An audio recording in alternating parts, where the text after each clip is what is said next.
Hello and welcome to the White Rabbit YouTube channel. In today's episode, we are going to discuss the previous episode, proof that humans and dinosaurs live together. Plus, I'll be talking about the four spears of destiny, um, plus answering some questions that people have already asked. I'll start off with the new symbols on the map because for some reason people always ask me this question. So, as some of you may or may not know, the map is almost like never ending because there's a plethora of conspiracy theories, and I did my best to put them all on the map before launching the channel, but there's more and more and more forever. Haha. So there are not that many new ones. Anyway, so here is Abydos in Egypt, where Seti was reincarnated, and she is an Egyptian priestess from 3,000 years ago.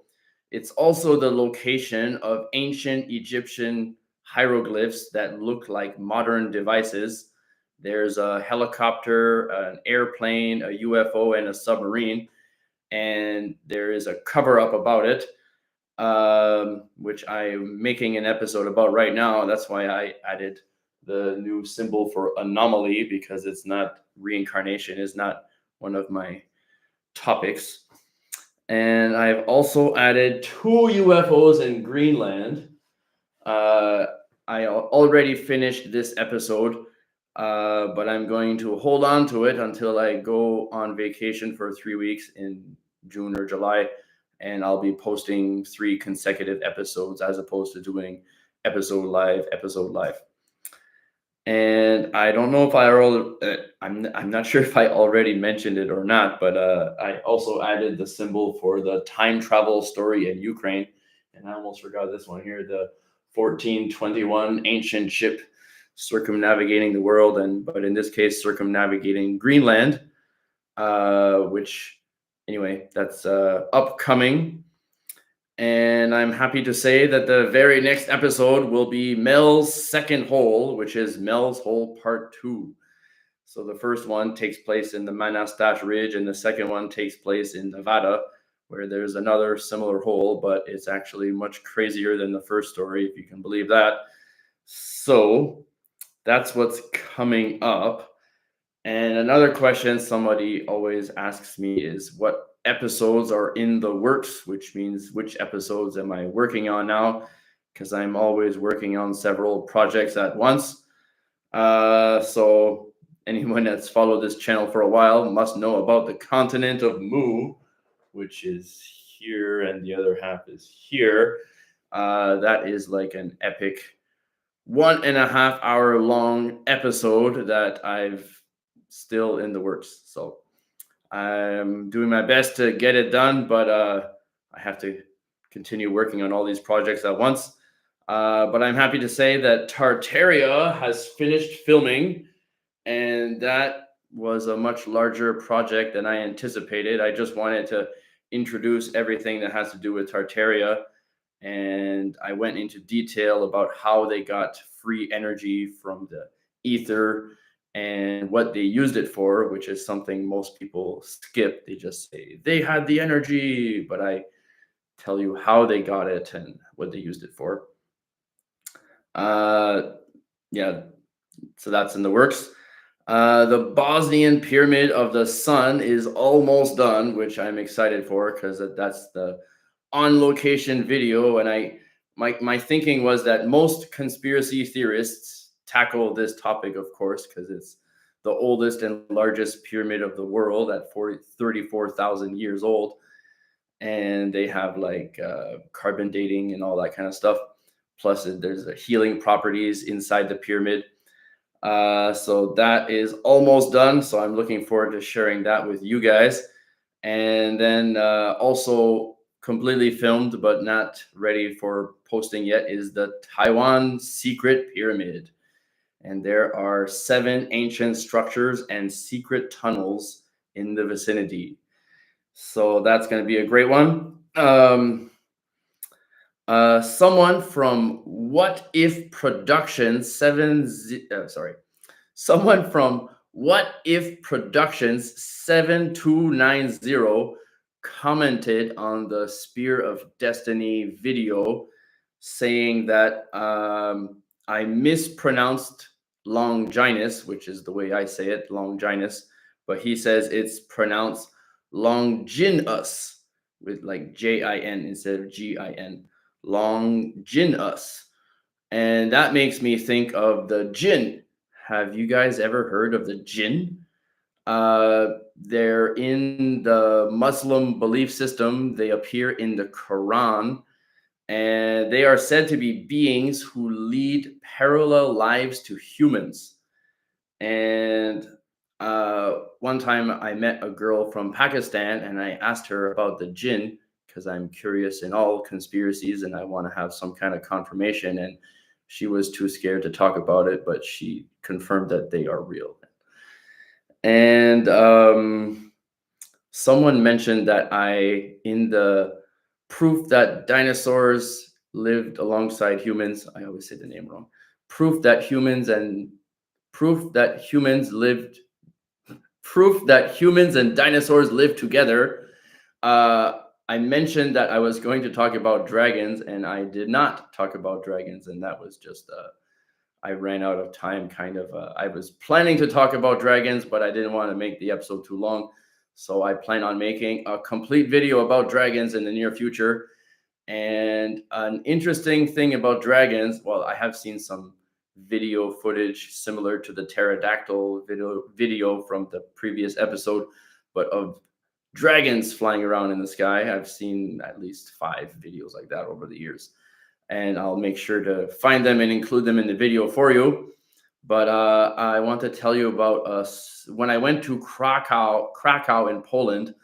They have a very interesting legend, and they have captured or whatever. They have a giant bone of a dragon chained up in Wawel Castle. Yeah, Wawel.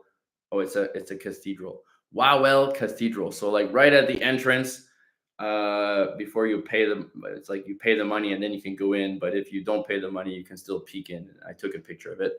So anyway, so it is said that this dragon bone is on a chain, and if that chain breaks, it, it will lead to the collapse of the Wawel Hill and will be the beginning of the end of the world. So, someone said that, oh, in the Spear of Destiny live, that I was planning to mention the 4 Spears of Destiny options, and I basically skipped over it and said almost nothing about it. And the reason for that is that I have 2 blue notebooks and I brought the wrong one with all the information. I actually wrote the Spear of Destiny script before even launching the channel and misplaced that binder, but I found it and I'm going to do that today. Actually, I'll do it right now. So there are 4 possible Spears of Destiny. One is called the Vanguard Shapat Spear. The other one is the Spear of Antioch. There's the Holy Spear and the Spear of Destiny, which I covered in its entirety in the Spear of Destiny on location video in Vienna, Austria. So if you haven't seen that, check it out. As for the other 3 spears, I'll start with the Holy Spear, and there's way too much to remember, so I'll be looking at the notebook, which here's the blue notebook here. So, in 570 AD, Italian pilgrim to Jerusalem. I'm sorry about that. Jerusalem. In 570 AD, Italian pilgrim to Jerusalem, Church of the Holy Sepulchre, Sepulcheri. Anyway, temple on Mount Zion contained the crown of thorns that was on Jesus' head. And Roman historians also mention the lance in Jerusalem. It was captured in 615, and the lance was split in two, the point and the blade. The point was taken to Constantinople by the city archbishop, then to Latin Emperor Baldwin II, sold to King Louis IX of France. The point was enshrined in a golden crown and held in the Royal Chapel of Paris until the French Revolution, and then it went missing. The larger part of the lance was also sent to Constantinople, then captured by the Ottoman Turks in 1453. That led to the end of the Byzantine Empire. The Ottomans held on to the lance until 1492 when Columbus sailed the ocean blue. No, I'm just kidding. Until 1492 when Emperor Bayezid II sent it to Rome as a gift to Pope Innocent VIII. The Catholic Knights captured it by Jose II's brother. In the mid 1700s, Pope Benedict XIV obtained a drawing of the tip held in Paris. He matched it to the larger piece, gifted it to Rome by the Ottomans, and satisfied the blade was presented with a statue of Longinus, not Longinus, in St. Peter's Basilica, where it remains today. I showed a picture of that statue in the Spear of Destiny episode. And then the Spear of Destiny, I don't know if I have to review that or not, but I guess I will. So the Spear of Destiny, anyway, Charlemagne got it, and then he won 47 consecutive battles over 20 years until he accidentally dropped it in a small stream, showing disrespect to the spear, and then he died the very next day. And then the King of Burgundy had it, and then Henry the Fowler exchanged a large parcel of land for the spear, and then with the spear, he was able to greatly expand his empire because now he's unbeatable with the spear. And then the spear went to his son Otto III, and then it ended up in the it was in Germany, and they sent it to Austria, and then Napoleon was trying to get it, so that's why they sent it to Austria, so that he wouldn't get it. And then Hitler got it, and then Himmler got it, and Himmler was the one using it mostly, so he's the one that perished from its misuse as opposed to Hitler. But Himmler was trying to keep it safe so he could resurrect the Reich, but of course he failed, and he actually had to take like a cyanide pill because he was captured, and he does not want to be captured, obviously. So I guess that's a quick recap of the Spear of Destiny. Now is the Spear of Antioch. All right, and the First Crusade. So Peter Bartholomew, a French soldier and mystic, accompanied the Crusaders on the journey to Jerusalem. In 1097, Peter Bartholomew had a vision of Saint Andrew, who showed him the location of the Holy Lance under the floors of the Church of St. Peter, a divine sign that they were destined to succeed in their mission to retake Jerusalem. It had mystical properties and protected them in battle. It may have been a deliberate fabrication by leaders to boost morale and inspire troops.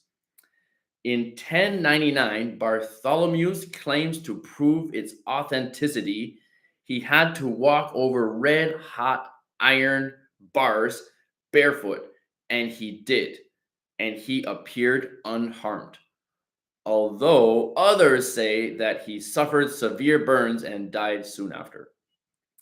And then the spear was lost and declared a fake in the 18th century by Roman Cardinal Prospero Lamathartini.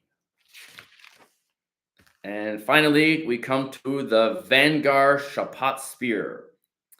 Housed in a museum in Bangar Shapat, Armenia, brought by the apostle Saint Thaddeus in the 1st century AD. But proof of it only appears in a letter of blessing from 1119 at the monastery of Arivarik. It's safeguarded the sacred relic. So those are the 4 spears, the 4 holy lances. About the dinosaur episode, in the Suicide of Saul painting at the Kunsthistorisches Museum in Vienna, there's one thing that I didn't mention in the video because it's anyway. Two of the only 7 suicides in the Bible are in that painting, and it's not fun to mention suicide. So yeah, but anyway, I also had a picture of the back of the Suicide of Saul, and I forgot to use it in the video, but it's very nondescript anyway. Let's see, anything else? No questions in the chat. So I guess that about does it. Unless anybody has any questions. But anyway, if you have any questions, you can ask me on the White Rabbit 4090, the White Rabbit 4090 Facebook page. If you just click it, you can just automatically join. That's it. So, as always, uncovering the truth, one conspiracy at a time. See you next week on the White Rabbit YouTube channel.